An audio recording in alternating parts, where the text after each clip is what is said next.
con này đáng lẽ phải mất hơn chứ đâu.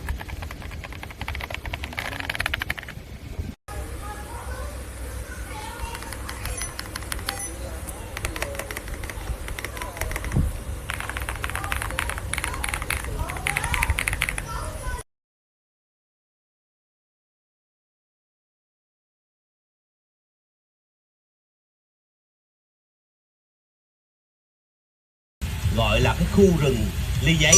Đó, chúng ta cố gắng làm cho đừng ngã, đừng đạp. Bước đầu tiên là bước vào cái tấm thảm này, và bước cuối cùng là bước thứ 6 phải bước ra được.